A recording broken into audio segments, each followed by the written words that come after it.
This is Umar for BoxNation. I'm joined by Frank Warren. There's quite a lot going on in boxing. We're seeing reports of fights that might be happening. We think we're getting a fight this Sunday, Frank, involving obviously one of your fighters in Liam Cameron. So I'll just jump straight to that. Is this happening or not? Well, at the moment, it's happening because we've got a contract for the fight to take place on that date, and it's for 12 rounds. Ben Whittaker's got a contract for the same date for 10 rounds. And we've been trying to sort this out since mid-February. And it's just, we are where we are. And some of the stupid things that are being said by Boxer are just not helping. Fact of the matter is he has a contract, he has a contract, and that contract will have to be honoured or there'll be repercussions. Okay, so Shalom was on TalkSport about a week ago saying that a fee had been accepted by Queensberry. So is that incorrect? There's been negotiations. Nothing's been signed. You know, you can't. He arbitrate. The problem you got, what he has a big problem with, he says things that are not accurate and not true, and he's done that a lot, and he's done that in quite a few occasions, and that's why he gets himself in trouble. You know, the fight he's got the same fight, two different durations of rounds for the fight with two different people. You can't blame Ben Whittaker because these people have negotiated for a 10-rounder because that would suit them. We feel our man is better suited by a 12-rounder, and that's where we're at. If you want Liam to come down to a 10-rounder, then he has to be satisfied financially. Me, I wouldn't do it. I would not do it. But that's up to him, and it's up to his manager Lee. Me, I'd say no. It's a 12-rounder because that'll suit him better. Okay. Liam did goes the distance, but that's his choice. He's the guy getting in the ring. He's the one who's in there. But he's not being like these stupid stuff that it's a 10-rounder. We'll get somebody else, and we'll he'll do as he's told. Who does he think he is? He was even trying to, doing stuff behind our back with a guy. You know, he can't help himself, and I guess he's got himself in this problem, and it's really easy to sort out. You recompense Liam for coming down to 10 rounds. As I say, me, I would not do it. What do you mean he was trying to do stuff with your guy back in the background? Speaking to Ben and Lee and telling them not to discuss things with us. We're his promoter. Okay.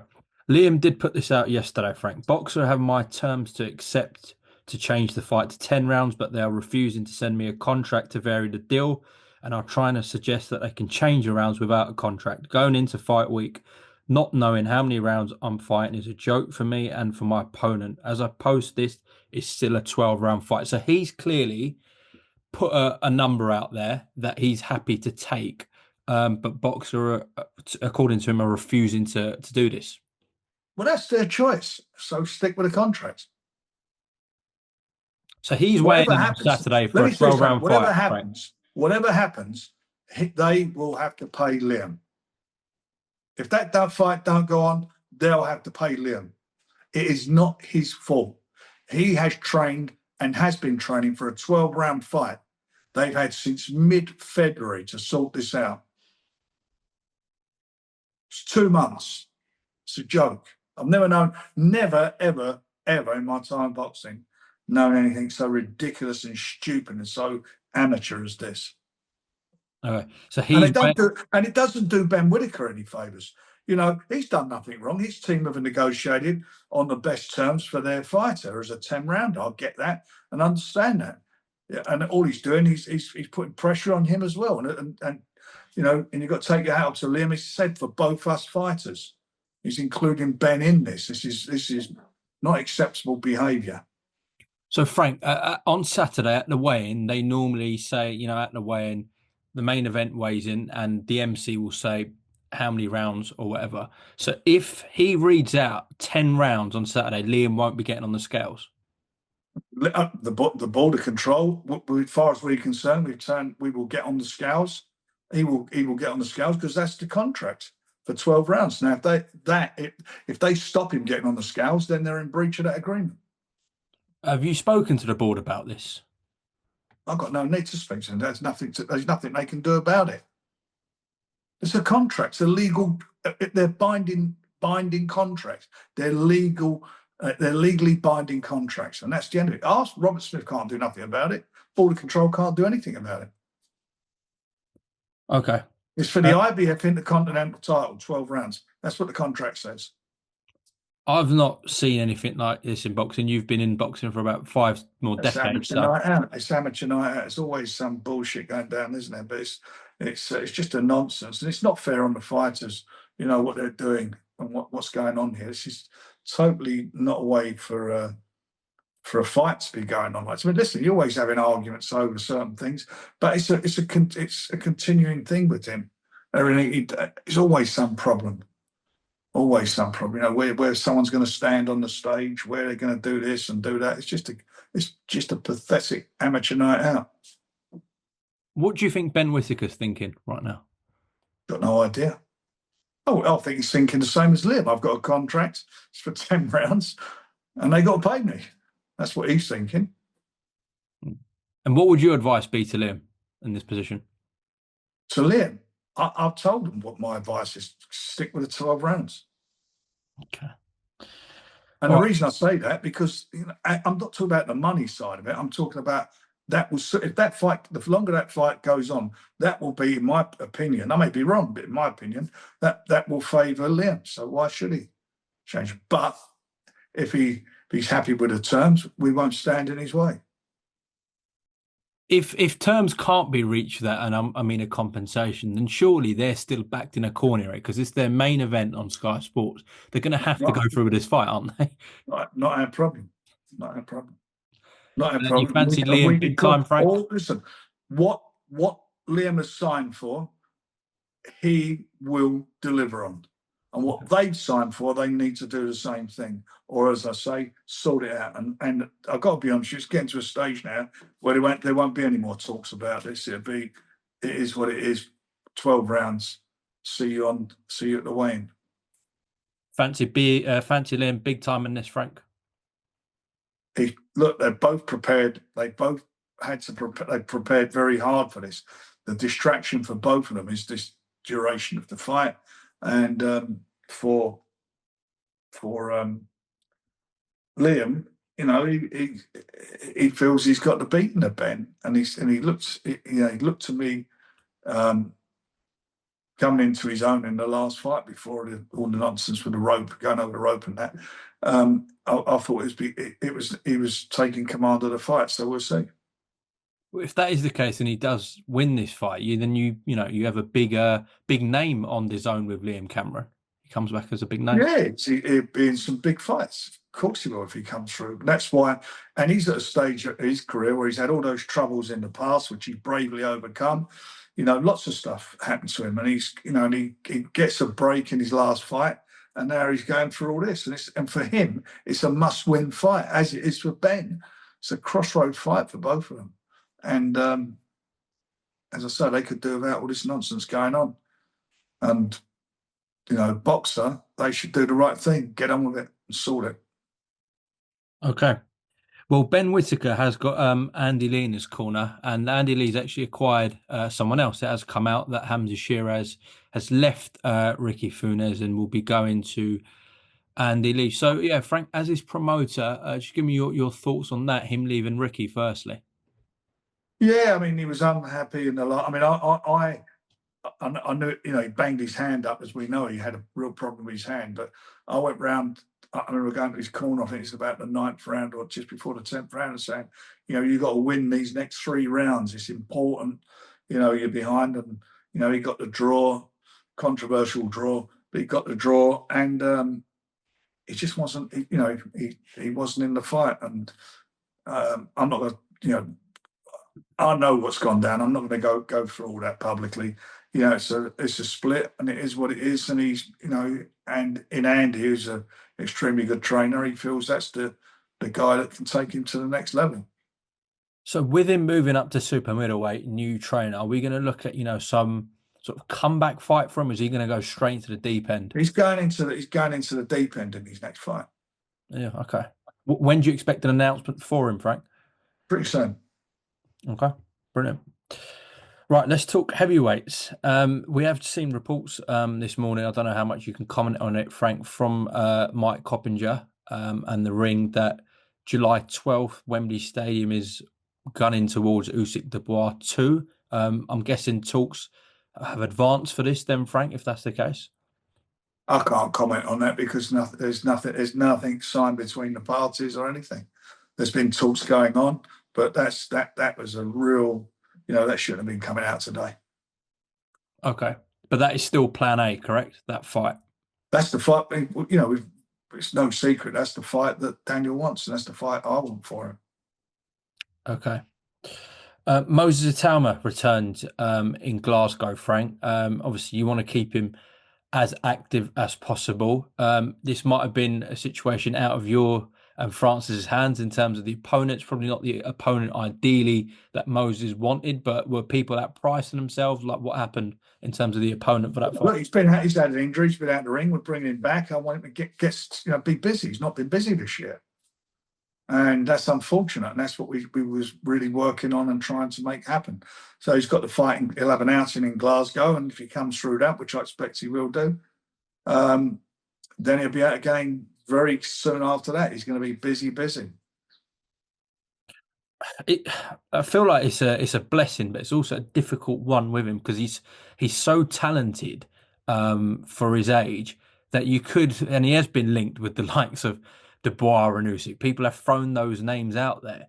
But I'm guessing, the bit in the middle, I'm going to just throw some names at you. Otto Vollins, Jermaine Franklin's, Kubrat Pulev's. These guys, I'm guessing they're asking for a lot of money to fight Moses. There's fights there for, he's going to be busy this year. He's going to fight and he's going to be in a good place within the next few fights if he does what I believe he can do.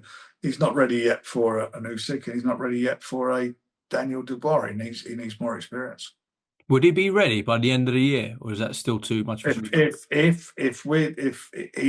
plan as is outlined at the moment, if it goes how we expect it to be, then I think he'd be in a real good position. Right. Okay. Just going back to the April 5th show, Heavy Impact, Manchester. So did you have that catch up with Joe Joyce and Adam Morley? No, I haven't seen him yet. I spoke to Adam Morley, his manager, and we had a very good chat, and we're going to meet up either next week or the week after. Have your thoughts, I know they're private, but have they remained similar to what you first said? I spoke to Adam and I've listened to Adam. I've got a lot of respect for him, and I want to speak to Joe first. I'm not going to be saying what I got. I mean, that's not the way to conduct myself. Joe's been a bloody, good servant, as I've said, for British boxing, amateur, pro, and he's a lovely fella. And we want to have a proper chat. Okay. What did you think about the board ordering an immediate rematch for Adeleye and TKV, Frank? Yeah, I'll get that. I thought the referee got it wrong, but I thought the referee got it wrong from the start of the fight. All the holding and whatever. He just didn't. He wasn't strong enough in there from the beginning of the fight. And I think he just lost it at the end. Okay, so it wasn't the best fight to watch, to be quite honest with you. It wasn't. I mean, I thought that was part of the problem because he was allowing that to happen. And anyway, what happened, and it just turned into a bit of a mess and a bit of spectacular knockout, but not. He called break twice, and that's what he did. Break twice, and then banged his hand away. So, as it's been ordered, is this what we're heading for next, Frank? Yeah. Okay, fine. Fabio Wardley and Jarrell Miller obviously some unsavoury scenes at the conference. The board did say that they're going to potentially withhold some of Jarrell's purse.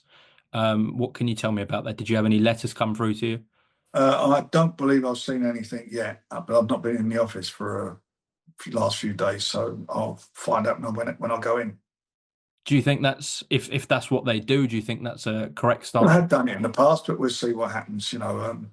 What happened was I know people think, oh yeah, it's great, that sells fights. I mean, I think you know me quite a bit now. I don't like all that stuff.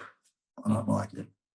I get they're fighters, they're fighting men. But all the language and all that stuff, it's not for me. On a more positive note on that fight, I've seen on sort of Fabio's social media, he's got a very good following, etc. That fight is getting a lot of attention and ticket sales. I'm hearing are going well for that fight, Frank. They're going extremely well. It'll be sold out. That'll be sold out. And it's a really good undercard as well. Okay. When will that be announced, you know? Next week. Okay, brilliant. In terms of a few other things, Frank, obviously you've got your two big shows coming up in May with Cacace-Wood and Taylor-Essuman. Both of them fight fans' dreams, really. They are. They're brilliant shows. And again, nigh on sold out both. There's only a few tickets left for both the events. But cracking fights, cracking undercards, real competitive fights. And I'm looking forward to them. Cacace-Wood, I think that is the one that actually stood out for a lot of fight fans when the schedule with Queensberry and DAZN was announced, sort of the first 3 shows. This, if we see a really, really good fight, Frank, which is going to be, it's going to be a good fight. We could see a rematch, a trilogy. Who knows in this? Yeah, it will be a good fight. It's the old adage, styles make fights, and their styles will make a fight, and the atmosphere is going to be unbelievable. When's the last time you went to Nottingham? I know we did Amir Khan there a couple of times. I can't think. It's a bit of a while ago, that's for sure. You sold the place out with Amir, didn't you? Yeah. And then Glasgow as well. Obviously, we're heading there May 24th with Taylor-Essuman. Pivotal for both men in terms of their careers. Great fight. I mean, you look at with Josh. He wants to get himself back in the swing.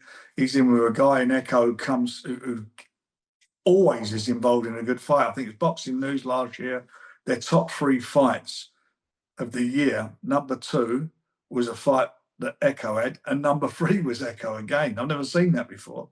He comes to fight, and it'll be a cracker of a fight, and the atmosphere is going to be unbelievable. It's nigh on sold out.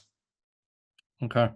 Look forward to that. And obviously, as I said, Portman Road on June 7th. So that's the schedule for now with Queensberry and DAZN. Before we close off, Frank, is there anything you'd like to add? No, it's exciting times. We've got some real good shows that we're on the verge of announcing. Some cracking shows, real good fights. And I'm looking forward to the match tomorrow night. You can't mess that up, surely. I hope not. Frank, I actually do want to mention something tomorrow. It's at 1 p.m. at Wellington Arch. Michael Watson's got a mile walk. Oh, yeah. Do you want to just speak about that quickly? He's walking. He's walking, and he did that.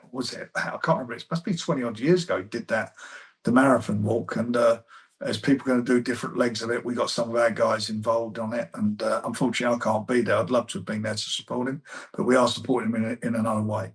And Peter Hamlin, who's launched this AI spinal research or thing that he's got, and people should go online and look at it. It's really, really interesting, and raising money for that. He's got 50 runners in the marathon, London Marathon as well, and Queensberry, we're donating 500 quid to each of them to get them going. Good to. Well, I've got the donation link, so I'll put it in the description. Can you put that in, please, for him? It really is a great show, and it's Peter Hamlin. He's the guy who saved Michael's life and many other boxers. The real unbelievable man. Top bloke. Well, if you want to donate, if you want to donate, I will put the link in the description so you can see that. Frank, appreciate your time, and I'll hopefully catch up with you soon. You certainly will, young man. Everything else okay? Everything's good, Frank. I'll be off to Birmingham soon to see a 12-round fight. Cheers. See you soon. Thank you. Be good. Bye, son. Queensberry. The biggest fights. And the biggest nights. Home of champions. Home of knockouts. There's no way back from this! The home of the future. And this is it! The global home of boxing. Queensberry, exclusively on DAZN.